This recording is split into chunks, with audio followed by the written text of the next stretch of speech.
입에 올리기에도 끔찍한 범죄가 발생했습니다.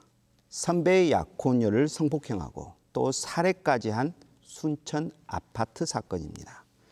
그 수법이 워낙 잔인해서 전 국민의 공분을 사고 있습니다.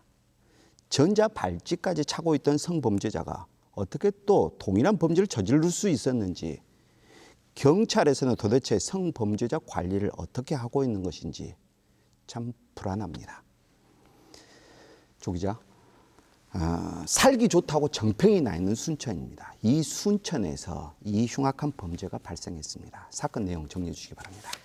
네, 5월 27일 오후 3시 40분쯤이었는데요. 이 경찰 119로 동생이 숨을 안 쉰다라는 신고가 접수됐습니다. 그래서 이제 출동해서 가보니까 40대 여성이 숨진 채 발견이 됐고요. 그래서 경찰이 수사를 해보니 시신에 나뭇가지도 있고 핏자국을 닦은 흔적도 있고 막 이랬던 겁니다. 그래서 뭔가 이상하다고 생각한 경찰이 CCTV를 살펴봤더니 그날 오전 6시 15분부터 8시 15분 사이에 어떤 남성이 아파트를 이제 오고 가는 모습이 찍혔던 겁니다. 근데 이 남성이 처음에는 모자를 쓰고 엘리베이터를 탔다가 그 다음에 찍힌 거는 옷도 갈아입고 있고 그리고 머리에 수건도 쓰고 있는 이상한 정황이 포착이 된 겁니다. 그래서 이 사람을 특정을 해가지고 경찰이 수사를 해봤더니 이 남성이 피해 여성의 약혼자가 다니는 회사의 후배였고 그 날에 이제 피해 여성을 찾아와가지고 그 다음에 수사를 진행을 해보니까 성폭행을 하고 숨지게 한 걸로 이제 조사가 나는 겁니다. 그 가족 얼마나 참 참담할지 가늠하기도 힘듭니다.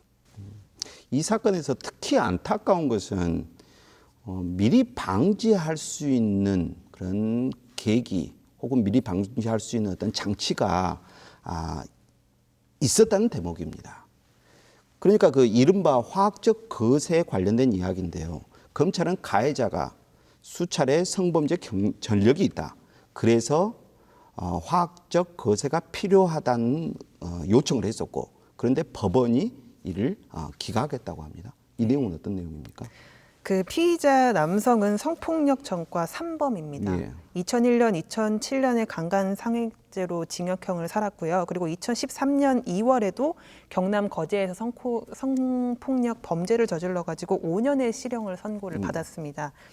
그래서 2018년 지난해죠. 예. 출소한 이후에도 보호 관찰을 받으면서 전자발찌를 차고 있었는데요. 그 2013년 마지막 구속 당시에 검찰이 이 사람은 재범의 위험이 있다. 그러니까 성충동 약물 치료를 해야 된다라고 청구를 했습니다. 법원에. 그 말씀하신 화학적 거세인데요. 정신과 감정이도 해당 남성은 이 충동을 억제할 그런 통제력이 없다고 판명이 된다라는 의견을 제출했습니다.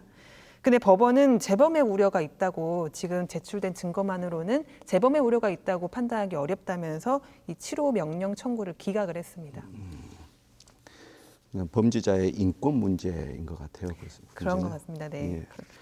그 가해자가 전자 발찌까지 차고 있었습니다. 그런데 결국 별 소용도 없었어요. 주변에 성범죄자가 있어도 사실 알아차리기 힘든 게 현실입니까? 네.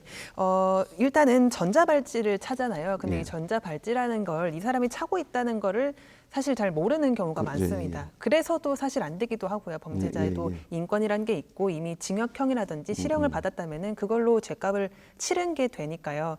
근데 이제 이 성폭행을 저질렀던 사람이 이제 실형을 살았던 사람이 나오면은 통지를 합니다. 우편으로 통지를 하도록 되어 있어요. 각 집마다 이제 우편물을 보내는데 그거를 제대로 이제 보지 않는다면은 그리고 이 사람이 누군지는 알더라도 사람들이 사진을 보고서 길거리 지나갈 때 이 사람이 그 사람이다라고 알기 모르죠. 어렵잖아요. 네. 그렇다 보니까 지근거리에 사는 성범죄자가 누군지 사실 제대로 이렇게 막 확실하게 알기는 어려운 상황이기도 합니다. 예. 그 성범죄자에 대해서는 특정 그 직종 학교랄지 그런데 취업 제한이 이루어지고 그렇죠. 있죠. 네, 맞습니다. 그 평소에 경찰은 이 성범죄자에 대한 관리가 있어야 될 것 같은데 어떤 식으로 관리하고 있습니까? 우선은 성범죄자의 전자발찌를 추적을 해서 위치를 추적을 하면서 관리를 하고 있는데요. 이게 한계가 있는 게 뭐냐면은 제한 구역 안에서만 활동을 한다면은 이 사람이 어디를 돌아다니는지는 알 수가 없습니다. 이 순천 피의자 같은 경우에도 제한 구역을 벗어나진 않았어요. 자기가 다닐 수 있는 범위 내에서만 다녔기 때문에 모르는 건데 일단 이번 사건에서 그래도 전자발찌가 도움이 됐던 거는 이 사람이 어디 있는지는 모르는데 CCTV를 통해서 이 사람을 특정을 하고 나 보니까 이 사람이 어디 있는지 정도는 위치를 파악을 할 수 있었던 겁니다. 그래서 경찰이 12시간도 안 돼가지고 피의자를 검거했는데 이 사람의 위치를 추적을 해보니까 그 사람이 거주하고 있던 그 집 안에 이제 있다고 뜬 거예요. 예. 근데 3시간 동안 잠복을 했는데 예. 아무 소리도 안 들렸대요, 집 안에서. 그러니까 예. 없는 척을 하려고 숨어 있었는데 사람이 없는 상태에서 문을 열고 박차고 들어가면 주택 침입이 됩니다. 예. 가택 침입이 되기 때문에 경찰도 고민을 했었는데 전자발찌로 위치가 뜨다 보니까 이 사람이 들어간 게 맞다라고 판단해서 신속하게 검거를 했다고 합니다.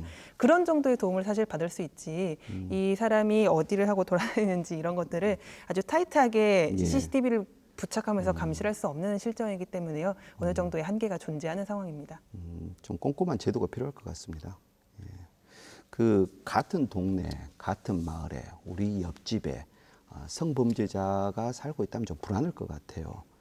어떻게 확인이 가능합니까? 우편 내용 말고 다른 확인 절차가 있는 것인지 궁금합니다. 네, 그 인터넷에 보시면은 성범죄자 알림이라는 온라인 누리집이 있습니다. 예. 거기에 찾아보기에 들어가면은 우리 동네에 살고 있는 성범죄가 누군지 이름이랑 실거주지랑 주민등록상의 거주지랑 나이랑 사진이랑 뭐 키, 몸무게 이런 것들이 상세하게 뜹니다. 실형 판결을 받은 성범죄자는 찾아보실 수 있기 때문에 알아보시고 어느 정도는 숙지를 하시면 도움이 될 것 같습니다.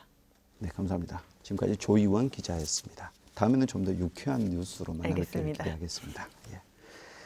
우리 주변에서 벌어지고 있는 사건, 사고, 우리를 맥빠지게 하고 또 분노케 합니다. 그래도 세상은 좀 더 나은 쪽으로 바뀔 것입니다. 이거 역시 결국 우리의 몫이겠죠.